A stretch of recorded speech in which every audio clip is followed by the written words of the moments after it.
ఓటీటీని షేక్ చేస్తున్న the best 4 movies అంటే తెలుసుకునే ముందు వీడియోని ఒక లైక్ చేసి సబ్స్క్రైబ్ చేసుకోండి. శౌర్య పాఠం ఇప్పుడు ఓటీటీని షేక్ చేస్తున్న సినిమా ఇది. అమెజాన్ ప్రైమ్ లో స్ట్రీమింగ్ అవుతున్న ఈ మూవీ రీసెంట్ గా 200 మిలియన్ల స్ట్రీమింగ్ మినిట్స్ ను దాటేసింది. ఈ రాబరీ థ్రిల్లర్ డిజిటల్ ఆడియన్స్ తో జై కుట్టించుకుంది.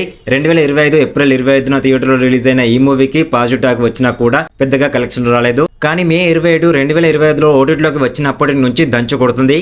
అందుకు ఒక ప్రశాంతమైన గ్రామంలో ఒక బ్యాంక్ ను రాబరీ చేయాలనుకుంటాడు. అందుకు ప్లాన్ చేస్తాడు. శౌర్యపాఠం మూవీలో చాలా ట్విస్టులు ఉన్నాయి, జాగ్రత్త చూడండి, బాగుంటుంది. సెకండ్ వచ్చేసి ఒక రాత్రి పెట్రోలింగ్ కు వెళ్లిన ఇద్దరు పోలీసులకు ఎదురైన సంఘటనలతో వచ్చిన మలయాళ థ్రిల్లర్ సినిమా రోంత్. జూన్ 13న 2025లో థియేటర్లకు వచ్చిన ఈ మూవీ సూపర్ హిట్ గా నిలిచింది. రీసెంట్ గా జూలై 22 నుంచి జియో హాట్స్టార్ లో స్ట్రీమింగ్ అవుతుంది ఈ మూవీ. థర్డ్ వచ్చేసి ఒక హత్య ముగ్గురు జీవితాలను ఎలా మార్చింది, ఈగో కారణంగా పోలీస్ కామన్ మ్యాన్ మధ్య వార్ ఎలాంటి స్థాయికి చేరింది అనే ఇంట్రెస్టింగ్ లైన్ తో వచ్చిన మూవీ షో టైం. ఓటీటీలో వరుస థ్రిల్లర్లతో దుమ్ము రేపుతున్న నవీన్ చంద్ర నటించిన మరో మూవీనే షో టైం. ఫోర్త్ వచ్చేసి బిచ్చగాడు సినిమాతో తెలుగులోనూ పాపులర్ అయిన తమిళ హీరో విజయ్ యాంటోనీ రీసెంట్ గా వచ్చిన అతని క్రైమ్ థ్రిల్లర్ మూవీ మార్గన్. అమ్మాయిల డెడ్ బాడీలు నలుపు రంగులోకి మారుతాయి. ఈ కేసులను పరిష్కరించేందుకు అడిషనల్ డీజీపీగా హీరో రంగంలోకి దిగుతాడు. థియేటర్లో అదరగొట్టిన ఈ మూవీ జూలై 25 నుంచి స్ట్రీమింగ్ అవుతుంది. తమిళంతో పాటు తెలుగు, మలయాళం భాషల్లో అమెజాన్ ప్రైమ్ వీడియోలో స్ట్రీమింగ్ అవుతుంది ఈ ఫిల్మ్ అనేది. ఇలాంటి interesting suspense thriller movie reviews కావాలనుకుంటే మన ఛానల్ వెంటనే వెళ్ళి ఒక లైక్, ఒక సబ్స్క్రైబ్ చేసుకోండి. మరిన్ని వీడియోస్ మీ కోసం వస్తూనే ఉంటాయి. Thank you.